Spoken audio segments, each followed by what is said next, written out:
Assalamualaikum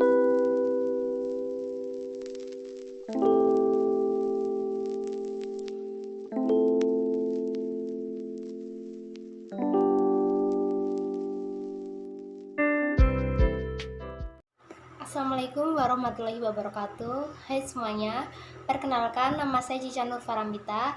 Saya dari Prodi S1 Manajemen dari kelompok 9 Aceh. Di video kali ini saya akan meresum 6 materi dari AKMTD minggu kemarin. Jadi langsung aja ke materi yang pertama.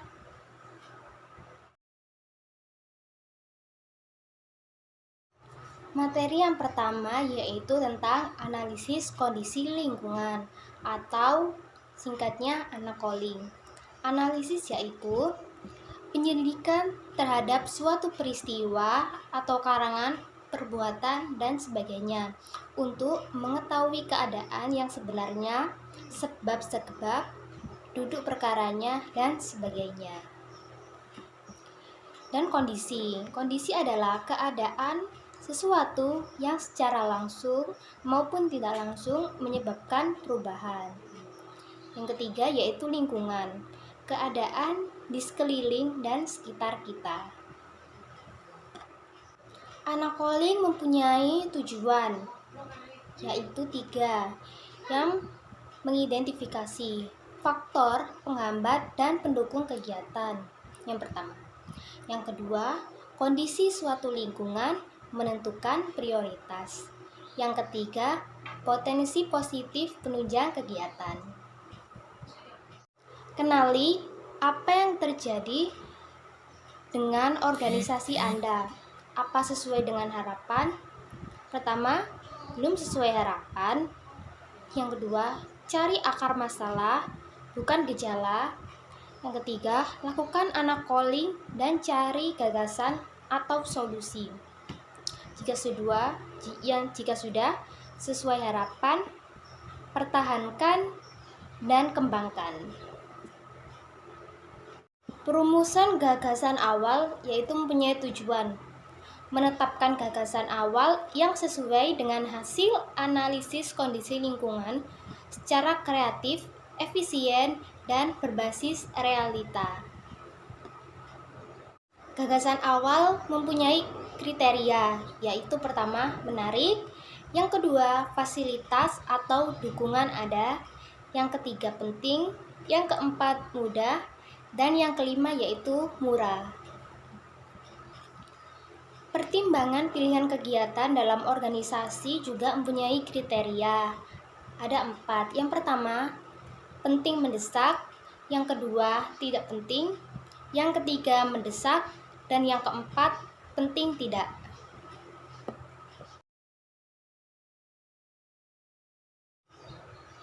Lanjut ke materi yang kedua, yaitu tentang rencana kerja dan kepanitiaan. Rencana kerja hampir serupa dengan proposal. Perbedaannya adalah rencana kerja didasarkan pada suatu proyek atau kegiatan yang akan dilakukan berdasarkan identifikasi tujuan dan dilaksanakan dalam segmentasi waktu dan kegiatan sesuai proyek atau program itu sendiri. Rencana kerja berawal dari identifikasi permasalahan yang harus diselesaikan. Oleh karenanya, tujuan-tujuan dalam rencana kerja harus finite, tepat, dan dapat diverifikasi.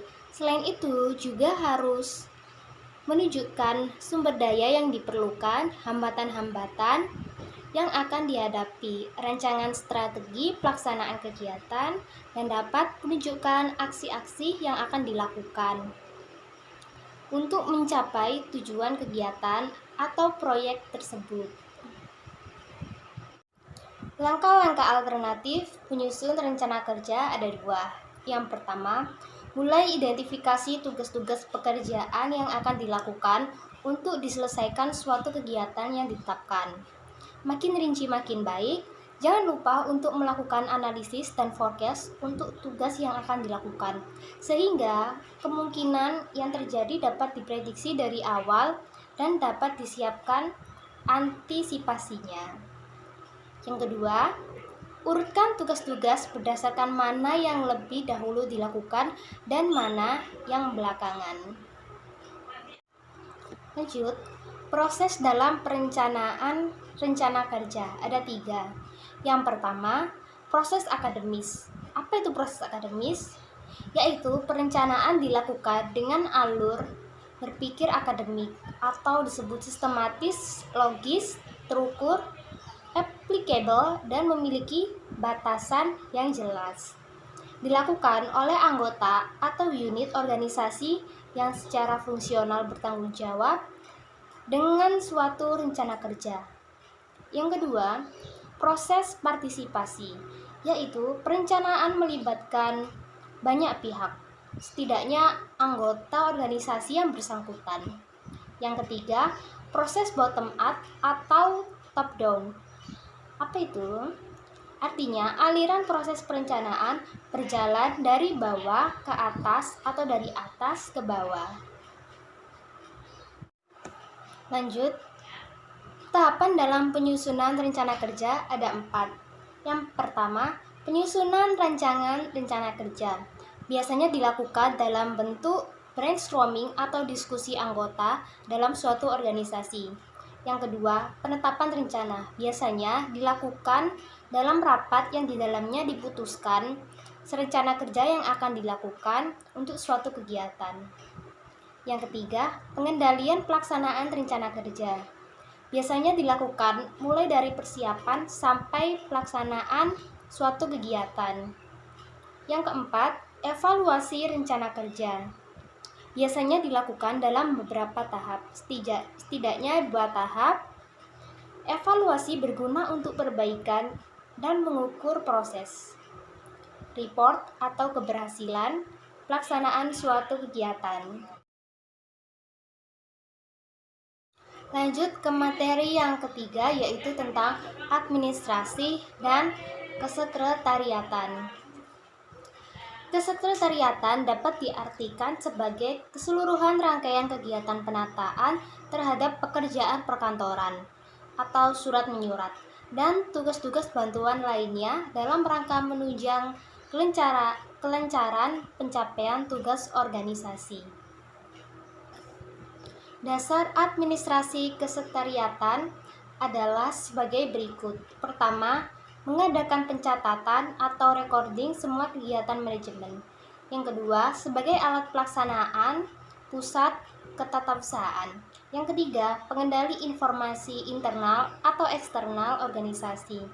Yang keempat, sebagai alat komunikasi organisasi. Kelima, sebagai alat pelaksana pemegang rahasia organisasi. Yang keenam, sentral teknologi transfer informasi.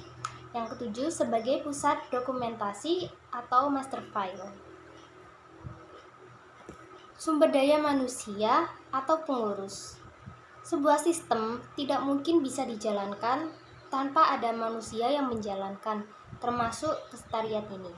Sebuah organisasi sebaiknya memiliki divisi atau biro tersendiri yang SDM-nya khusus mengelola sistem kesekretariatan.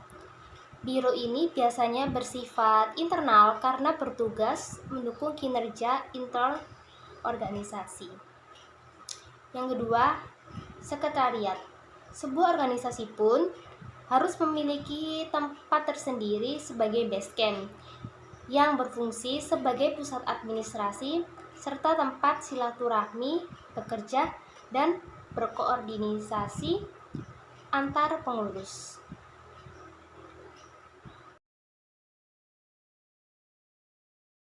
Lanjut ke materi yang keempat, yaitu tentang pengendalian motivasi.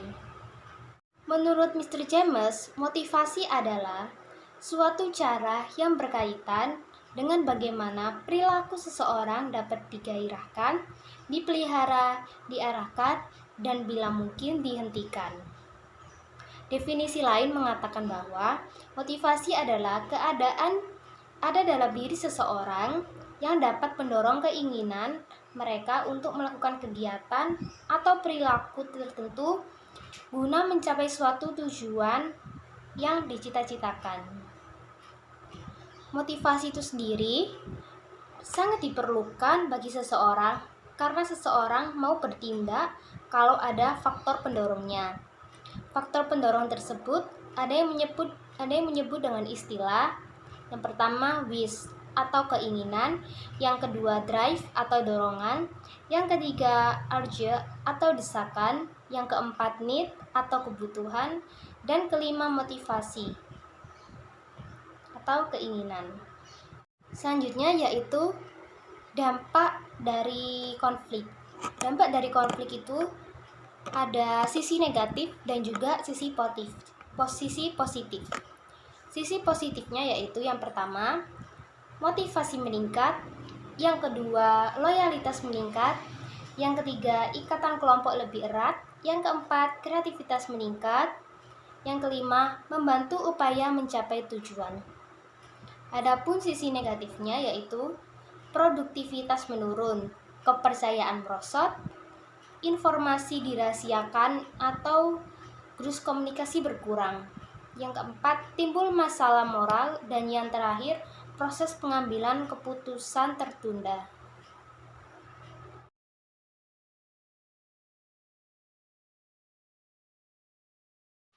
Aspek yang mempengaruhi dalam merumuskan usulan kegiatan ada 5. Yang pertama, kondisi lingkungan dan organisasi. Kedua, kepekaan diri. 3, wawasan diri. 4, visi dan misi. 5, analisis SWOT. Teknik penyusunan usulan kegiatan. Yang pertama, buat metrik program kerja selama 1 periode kepengurusan. 2, berikan kesempatan masing-masing bidang merancang usulan selama 1 periode. 3, planokan usulan kegiatan. 4, usahakan usulan tidak terlalu banyak. 5, pertimbangkan dengan SWOT. 6, istilah berdasarkan prioritas. 7, istilah berdasarkan kebutuhan. 8, buat yang realistis pertimbangan.